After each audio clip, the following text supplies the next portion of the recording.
تو اس واسطے میرے ساتھ مل کے سارا اجتماع، سارے حضرات، تاکہ ہمارے نامہ اعمال میں ساہیوال کی اس ختم بخاری کے آج کے موقع کا یہ خصوصی تحفہ شامل ہو جائے۔ میرے ساتھ مل کے پڑھو، سبحان اللہ و بحمدی، سبحان اللہ العظیم، سبحان اللہ و بحمدی، سبحان اللہ العظیم، سبحان اللہ و بحمدی، سبحان اللہ العظیم۔ عربی گرامر کے لحاظ سے چونکہ ترکیب کو دیکھا جاتا ہے تو اختصار سے وہ بھی عرض کر دوں کہ کلمتان یہ موصوف ہے اور حبیبتان اس کی پہلی صفت ہے، خفیفتان دوسری صفت ہے اور ثقیلتان تیسری صفت ہے۔ یہ موصوف اپنی صفتوں کے ساتھ مل کے یہ خبر مقدم ہے، اور سبحان اللہ و بحمدہ سبحان اللہ العظیم وہ مبتدا مؤخر ہے۔ اور یہاں پر جو کلمتان، یہ کلمتان بمعنی کلامان ہے، کلمتان بمعنی کلامان ہے۔ کس طرح کہ ویسے تو آپ حضرات نے یہ پڑھا ہے الکلمۃ لفظ وضع لمعنی مفرد قافیہ کے اندر، تو پھر کئی کلمے ملے تو کلام بنتا ہے، لیکن کبھی کلمہ جو ہے وہ کلام پر بھی اس کا اطلاق ہو جاتا ہے، یعنی کبھی تو کئی کلمے ملے تو پھر کلام بنتا ہے، اور کبھی پورے کلام کو ہی ایک کلمے سے تعبیر کیا کر دیا جاتا ہے، جس طرح کلمہ اسلام۔ اب پورا کلمہ جو ہے وہ حالانکہ اس کے اندر دو کلام ہیں، لیکن کہ اس کو کلمہ شہادت اور کلمہ طیب اور کلمہ، وہ لفظ جس طرح وہاں پر لفظ کلمہ جو ہے کلام پر بولا گیا ہے، ایسے ہی حدیث شریف میں بھی لفظ کلمہ یہاں کلام پر بولا گیا ہے۔ یعنی کلمتان کا مطلب یہ نہیں کہ دو مفردات ہیں کہ جو خود کلام نہیں، بلکہ یہاں کلمتان سے مراد ہے کلامان، دو کلام ہیں جن کی آگے شان بیان کی جا رہی۔ حبیبتان یہ فعیلہ بمعنی مفعولہ ہے، یعنی حبیبتان ہے محبوبتان، کہ دو کلمے ہیں محبوب کلمے۔ محبوب کلمے کا مطلب کیا ہے کہ ان کا پڑھنے والا اللہ کا محبوب بن جاتا ہے، ان کا ورد کرنے والا اللہ کا محبوب بن جاتا ہے، ان کو سننے والا اللہ کا محبوب بن جاتا ہے، ان کو لکھنے والا اللہ کا محبوب بن جاتا ہے۔ کلمتان حبیبتان یہ تبلیغ در تبلیغ ہے، یعنی ایک تو یہ ہے کہ سبحان اللہ و بحمدہ سبحان اللہ العظیم، اس میں مقصد امام بخاری رحمت اللہ علیہ نے یہ ڈھونڈا کہ ثابت کیا جائے کہ اعمال کا وزن ہونا، پھر یہ ہے کہ یہ امت کے لیے ورد وظیفہ ہے کہ جہاد سمندروں کی اس جتنے بھی گناہ ہو تو یہ کلمات پڑھے تو وہ گناہ بخشے جاتے ہیں۔ اور مقصد جب رسول اکرم صلی اللہ علیہ وسلم یہ امت کو تحفہ دینا چاہتے ہیں تو یوں بھی سرکار فرما سکتے تھے قولوا سبحان اللہ و بحمدہ سبحان اللہ العظیم، یہ آغاز ہی قولوا سے ہوتا کہ یہ کہو، لیکن ہمارے آقا صلی اللہ علیہ وسلم نے اس سے پہلے ایک گفتگو فرمائی، وہ پوری تمہید ہے۔ کلمتان حبیبتان الی الرحمن خفیفتان علی اللسان ثقیلتان فی المیزان، یہاں تک جو گفتگو ہے، اس گفتگو سے بھی ایک قیامت تک کے مبلغین علماء اور قیامت تک کے محققین کو یہ طریقہ بھی بتایا کہ تبلیغ کرنی کیسے ہے۔ اگرچہ سرکار دو عالم صلی اللہ علیہ وسلم کا لفظ سننے کا کتنا شوق ہے سامعین کو، اور جو حکم دیں گے کرنے والے فوراً تیار ہو جائیں گے کہ ہم یہ ورد ابھی شروع کر دیں، لیکن پھر بھی ہمارے آقا صلی اللہ علیہ وسلم نے فرمایا کہ جو قوم کو پیغام دینا ہو اس سے پہلے اس کا فائدہ ان کو بتا دو تاکہ ان کے اندر شوق پیدا ہو جائے کہ ہمیں جو حکم دیا جا رہا ہے اگر ہم یہ کام کریں گے تو ہمیں ملے گا کیا. جب یہ چیز کسی بھی حکم کو پہنچانے سے پہلے مبلغ قوم کو بتا دے گا تو اب اس پر عمل کے چانسز بہت زیادہ ہو جائیں گے کہ دل میں شوق ہوگا.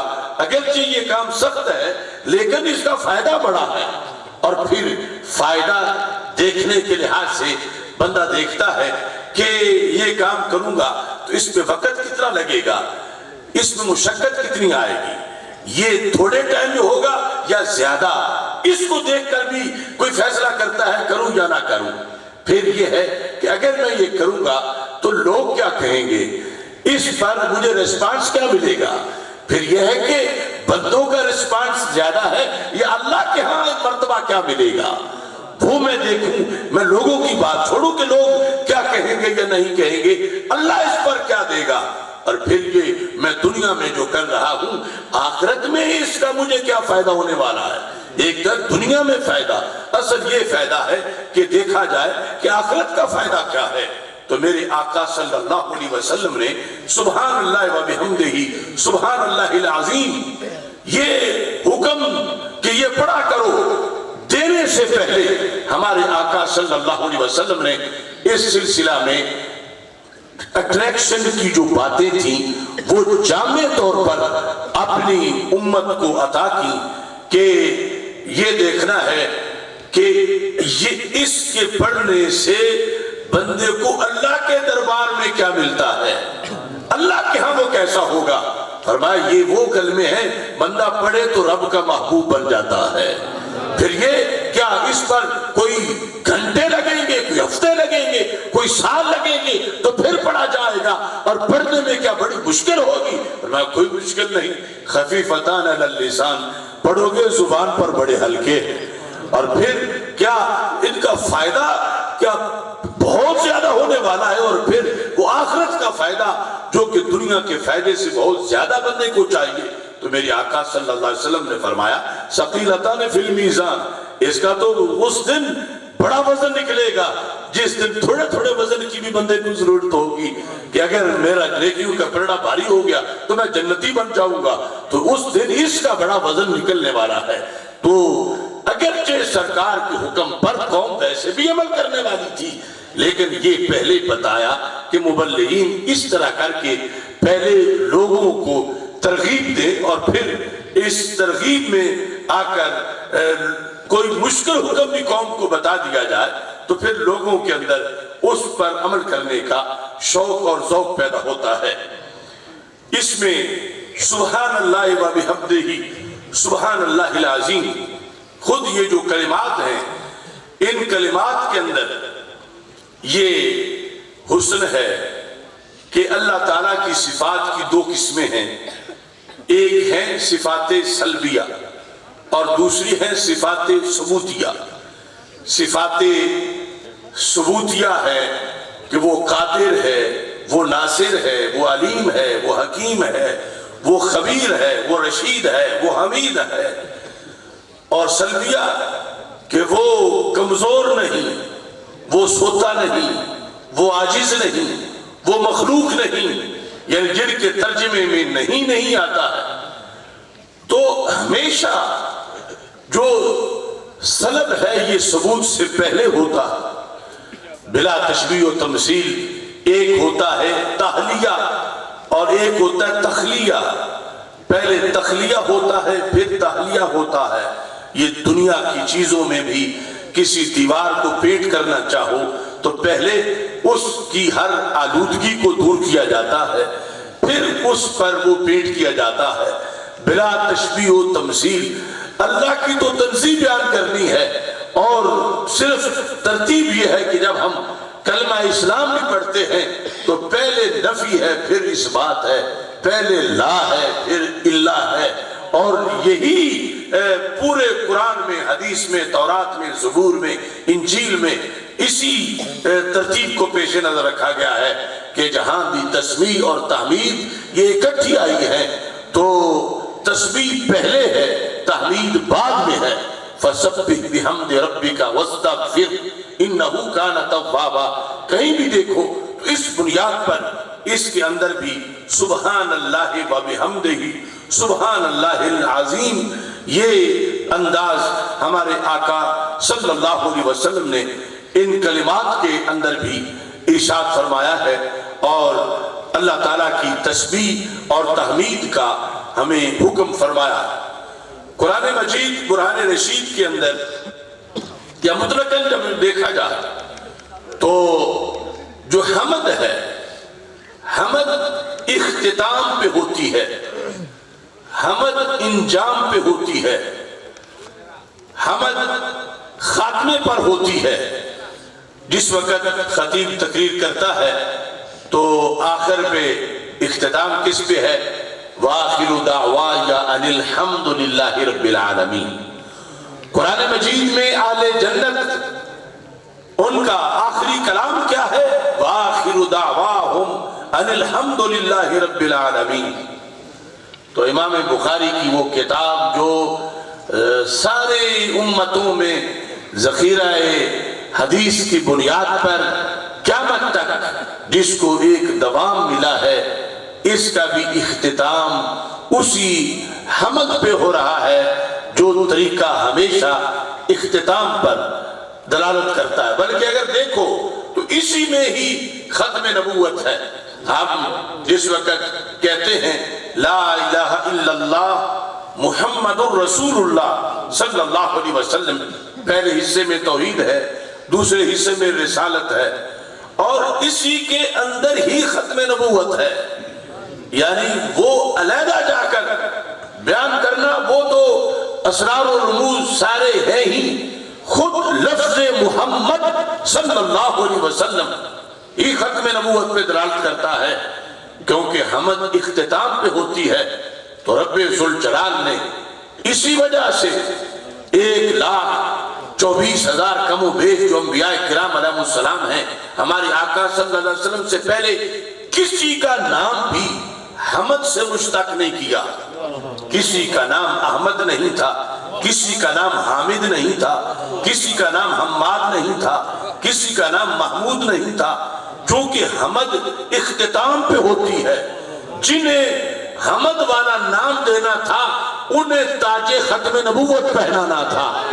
اس بنیاد پر ہمارے آقا صلی اللہ علیہ وسلم کا جو اسم گرامی محمد ہے، اس کو جو انفینیٹیو ہے، اس کا مصدر حمد جس سے ڈرائیو کر کے اس کو بنایا گیا ہے، وہ ہی دلالت کر رہا ہے کہ ان کے آنے سے نبوت کا دروازہ بند ہو گیا ہے. چونکہ یہ آخری ہے اور اختتام جو ہے اس پر دلالت کرتی ہے یہ چیز حمد والی. اور یہاں امام بخاری رحمت اللہ علیہ نے اسی انداز میں اپنی کتاب کا اختتام بھی کیا ہے. اور جو شروع میں نے آپ کے سامنے بات رکھی کہ امام بخاری رحمت اللہ علیہ آپ نے اپنے عہد کے اندر جو بد اعتقادی کی تحریکیں تھیں ان کے رد کے لیے صحیح بخاری شریف لکھی، اور اتنا اس کو ہائی لائٹ کیا کہ آغاز اور اختتام اور درمیان ہر طرف اس چیز کو پیش نظر رکھا کہ جو بھی معاشرے کے اندر بدی پنپ رہی ہو، عالم کا فرض ہے کہ اس کا رد کرے. کیونکہ اگر یہ خاموشی اختیار کرے گا، عوام ان کو تو وہ آنکھ میسر نہیں کہ جس سے پتہ چلے کہ چور چوری کر رہا ہے، وہ اندھیرے میں ہے. لیکن عالم دین کو بڑی محنت سے وہ آنکھ ملتی ہے. تو جب آنکھ ملتی ہے تو پھر جب چور نظر آئے تو اس کا یہ کام نہیں کہ آنکھیں بند کر لے، اس کا یہ کام ہے کہ یہ بتائے کہ یہاں چوری ہو رہی. ہمارے آقا صلی اللہ علیہ وسلم نے اسی لیے ہی قیامت تک کے لیے یہ ہوم ورک دیا اپنی امت کو. فرمایا کہ يحمل هذا العلم من كل خلف عدوله ينفون عنه تعریف الغالین وامتحان المبتلین وتعبیر الجاہلین. یہ بھی غیب کی خبر تھی، یہ بھی خطبات ختم نبوت میں سے ہے. يحمل هذا العلم، میرے علم کے حامل پیدا ہوتے رہیں گے، کبھی بھی میری امت کی گود بانج نہیں ہوگی، اس کے دامن میں پھول کھلتے رہیں گے۔ کوئی بھی زمانہ آ جائے، کروڑوں امریکہ پابندیاں لگا لے، یہ پھر بھی میری امت میں یحمل ھذا العلم من کل خلف، ہر نئی جنریشن میں میرے وارث پیدا ہوں گے۔ اور صرف پڑھ لینے والے کو وارث نہیں کہا، ساتھ شرط بیان کی، اس کا سنی ہونا، عدولہ، کہ جو عالم بھی ہوگا اور عادل بھی ہوگا۔ اور عدل کی دو قسمیں ہیں، ایک ہے عدل قول کا، ایک ہے فعل کا، اور ایک ہے اعتقاد کا۔ سب سے بڑا عدل اعتقادی عدل ہے، اور سب سے بڑا ظلم اعتقادی ظلم ہے۔ ارے ویسے تو بخاری میں ہے کہ 100 کا قاتل بھی بخشا گیا، کتنا بڑا ظالم تھا، بخشا گیا، مگر اگر نہیں بخشا جائے گا تو اعتقادی ظالم نہیں بخشا جائے گا۔ اس لیے تو فرمایا گیا ان الشرک لظلم عظیم، شرک سب سے بڑا ظلم ہے۔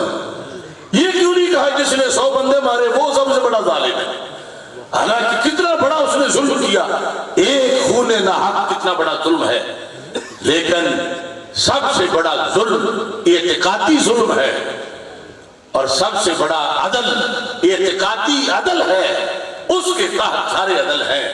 اور اگر اعتقادی عدل دیکھا جائے تو پھر اہل سنت کو اصحاب عدل کہا جاتا ہے۔ کہیں ایک ظلم، کہیں 2 ظلم، کہیں 4 ظلم، کہیں 10 ظلم، کہیں عقیدہ توحید میں ظلم، کہیں عقیدہ رسالت میں ظلم، کہیں اہل بیت اطہار علیہم الرضوان کے بارے میں عقیدے میں ظلم، کہیں صحابہ رضی اللہ تعالی عنہم کے بارے میں عقیدے میں ظلم، کہیں شان ولایت کے لحاظ سے عقیدے میں ظلم۔ اگر ان سارے ظلموں سے پاک مسلک دیکھنا ہے تو اسے ہی مسلک اہل سنت و جماعت کہا جاتا ہے، کیونکہ ظلم ہے وضع الشیء فی غیر محلہ ہی، عدل ہے وضع الشیء فی محلہ ہی، جسے جیسے ماننے کا حق ہے ویسے مانے تو عدل ہے، جیسے حق ہے ویسے نہ مانے تو ظلم ہے۔ تو کچھ جیسے اللہ کو ماننا چاہیے ویسے نہیں مانتے تو وہ وہاں ظلم کر رہے، کچھ ایسے جیسے رسالت کو ماننا چاہیے ویسے نہیں مان رہے تو وہ وہاں ظلم کر رہے ہیں، کچھ ایسے ہیں جیسے اہل بیت اطہار رضی اللہ تعالی عنہم کو ماننا چاہیے ویسے نہیں مان رہے وہ وہاں ظلم کر رہے ہیں، کچھ وہ ہیں جیسے صحابہ کرام رضی اللہ تعالی عنہم کو ماننا چاہیے ویسے نہیں مان رہے وہ وہاں ظلم کر رہے ہیں۔ یہ مختلف مسالک ہیں ظلم کرنے والے۔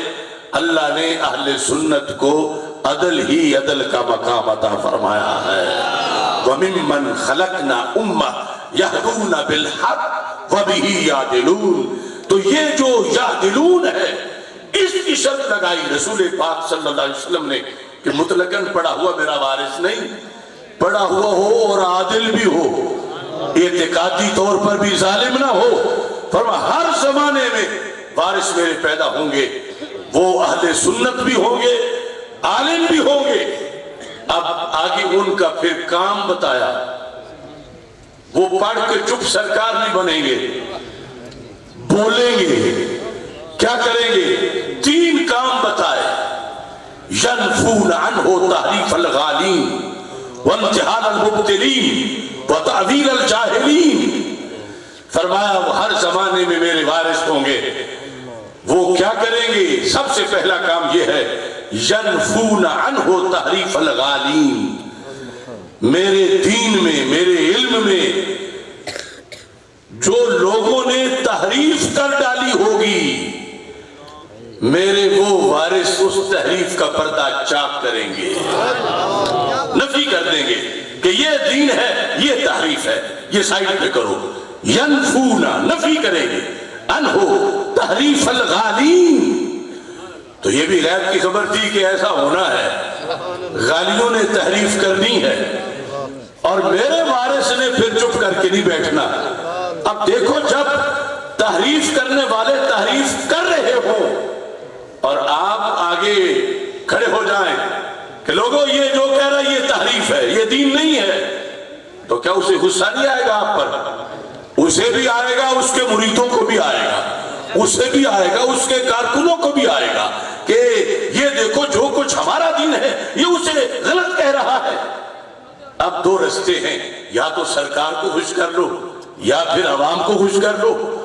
سرکار کہتے ہیں میرا وارث لوگوں کو گلی گلی محلے محلے شہر شہر بتائے گا لوگوں اصل مدینے والا دین یہ ہے اور تحریف والا یہ ہے۔ تحریف یہ اس کی ڈیوٹی ہے، اور پھر صرف یہی نہیں، کیونکہ فتنہ ایک نہیں، غالی کریں گے تحریف وانتحال المبتلین، اور باطل پرست ہیلہ سازی کریں گے۔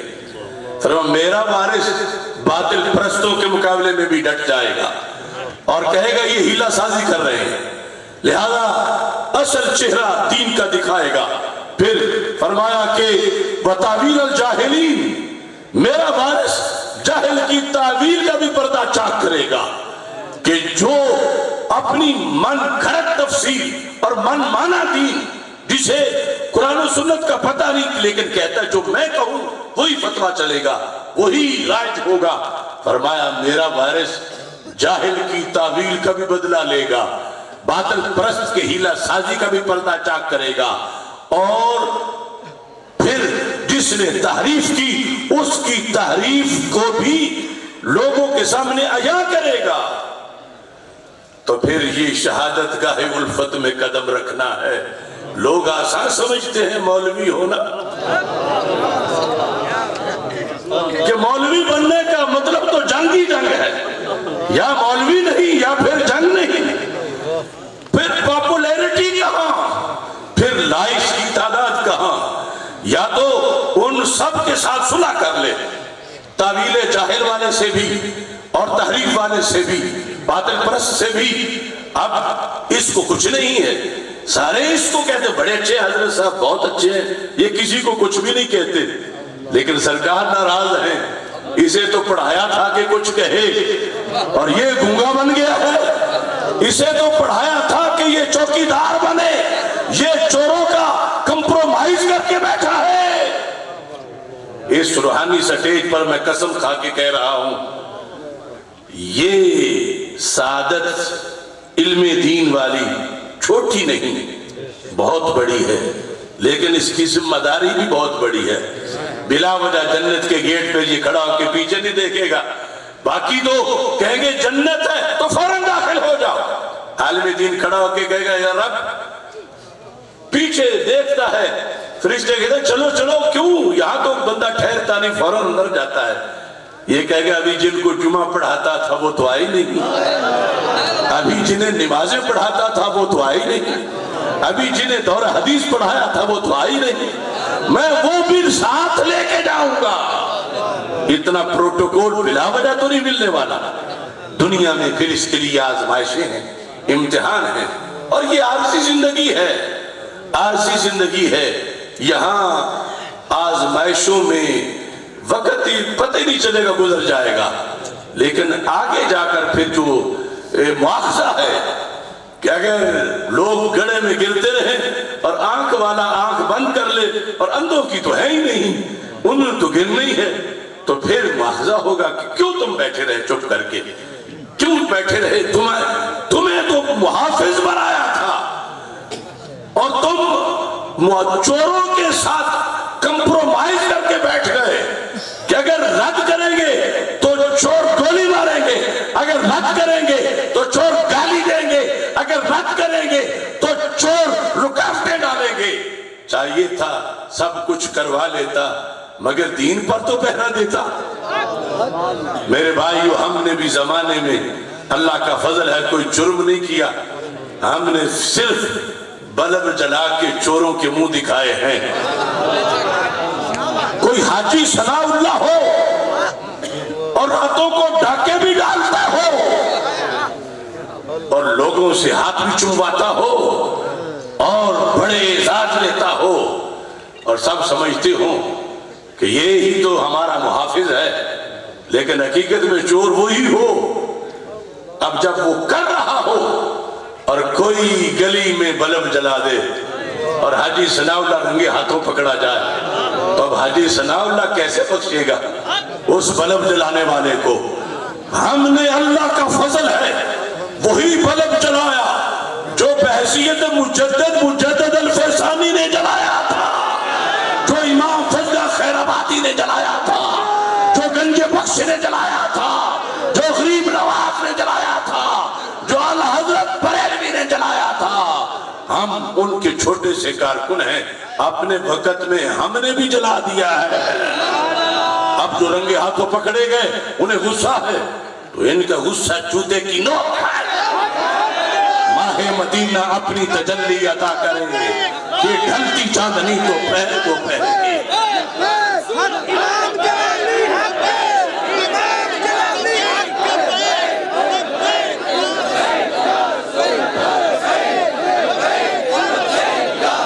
میں اپنی بات یہ چونکہ ختم بخاری شریف ہے میرے میں بھی طالب علم ہوں، یہ طلباء فارغ ہو رہے ہیں تو یہ ہماری مشترکہ جو ذمہ داری ہے اس کے پیش نظر اس طرف بھی توجہ دلائی کہ اتنا پڑھنا مشکل نہیں جتنا پڑھ کے نبھانا مشکل ہے۔ پہلے تو یہ ہے کہ پڑھنا بڑا مشکل ہے لیکن اب پڑھ لیا ہے، یہ شہادت گاہ الفت میں قدم رکھنا ہے۔ لوگ آسان سمجھتے ہیں مولوی ہونا بہت مشکل ہے، اس کا حق ادا کرنا۔ اور یہ اس وقت جو عقیدے کی جنگ جاری ہے، بڑے بڑے برج گر گئے۔ آج جس معاشرے میں طبیب مریض ہو گئے ہوں تو جینا کتنا مشکل ہوتا ہے، جس میں چوکیدار چور بن گئے ہوں تو جینا کتنا مشکل ہوتا ہے۔ سونا جنگل رات اندھیری چائے بدلی کالی ہے، سونے والوں جانتے رہنا چوروں کی رکھوالی ہے۔ آنکھ سے کاجل صاف چرا لے یا وہ چور بلا کے ہیں، تیری گٹھڑی تاکی ہے اور تو نے نیند نکالی ہے۔ سلام ہو ان آستانوں کو، ان مدارس کو، ان تنظیموں کو جو آج بھی حق کا جھنڈا تھام کے طوفانوں کے مقابلے میں ہیں، لیکن جو آج پشت کر گئے اس مسلک کو، مشکل وقت آنے پر ہم سے ان کا ادب احترام نہیں ہوتا اور نہ ان کے بارے میں ہمارے ذہن میں کوئی نرم گوشہ ہے، اس لیے کہ سرکار دو عالم صلی اللہ علیہ وسلم کو کل جا کے جواب دینا ہے۔ آج ہم اس دین کے وارث ہیں۔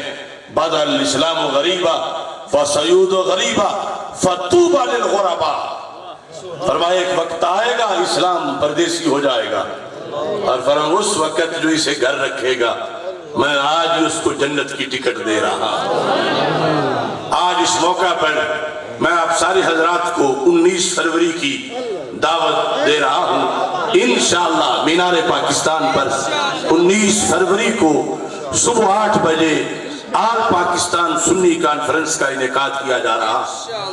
آج کچھ لوگوں نے یہ سمجھ لیا کہ ہم چونکہ بڑے آستانے کی بڑی گدی پہ بیٹھے ہیں، اگر ہم نے مسئلے کو پشت کر دی تو اسے کون بچا سکے گا؟ آپ نے لاکھوں کی تعداد میں اکٹھے ہو کر مینار پاکستان پر یہ ثابت کرنا ہے کہ ہم نے کسی آستانے کی بیعت نہیں کی، ہم نے مسلک کی بیعت کی ہے، ہم نے مسلک کے تحفظ کی قسم کھائی ہے۔ اس واسطے اشعار میں آپ کو دعوت دے رہا ہوں، چلو بنائیں دیار سنی، چلو بنائیں دیار سنی، خزاں کی یورش بیچار سو ہے، صدا مظالم کی کو بکو ہے، ہوئے عقائد ہیں زخمی، گھٹن کے صدمے میں آرزو ہے، مچائے کوہرام ہے مسائل، وطن کا سینہ لہو ہے، اٹھو کے آئے بہار سنی، چلو بنائے دیار سنی، ہمیں سے گلشن میں چہچہا ہے، ہمیں سے دھرتی کا دبدبا ہے، ہمیں سے ظلمت نے دیس چھوڑا، ہمیں سے روشن یہ سلسلہ ہے، ہمارا مسلک ہے بستی، ہمارا چرچا ہی جا بجا ہے، اٹھو ہوئے ہیں تیار سنی، چلو بنائیں دیار سنی، یہی ہے رستہ اہل جنت، رہو وابستہ اہل سنت، ہو کتنی سختی کی آزمائش،